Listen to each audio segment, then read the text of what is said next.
In early March, COVID-19 shut down schools and businesses across the country. With cases rising exponentially, frontline workers all around were being required to work despite lack of adequate protective gear.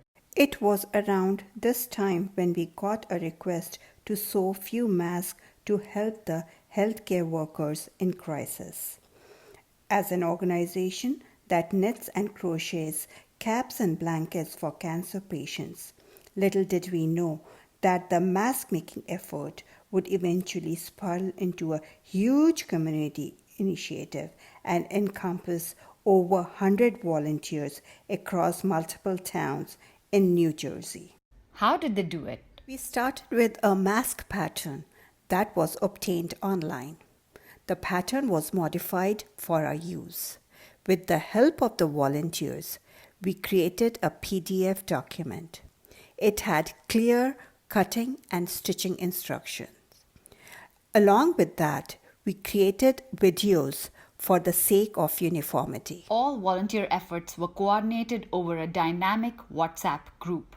Neighbors, friends, volunteers all donated fabric that could be used to make masks. To speed up the process while maintaining clear social distancing guidelines, an impressive assembly line was set up. Various homes across town were set up as stations.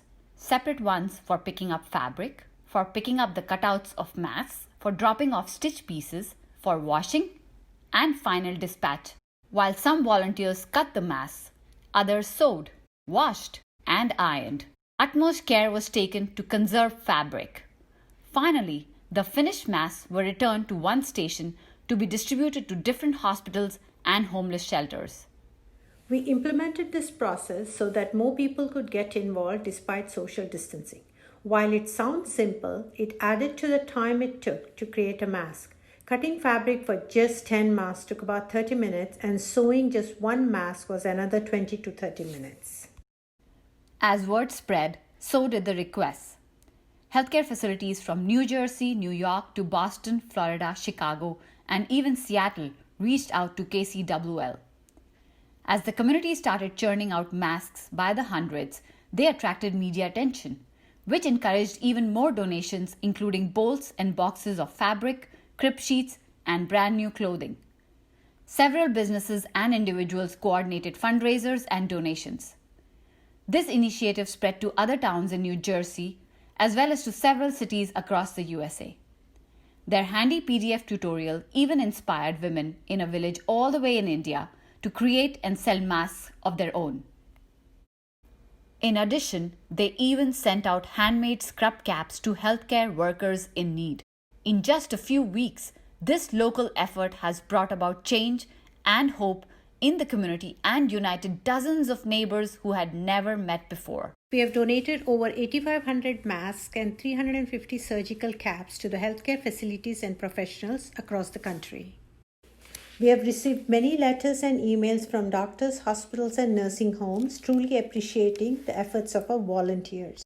These amazing achievements would not have been possible without the selfless volunteers who stepped in to help.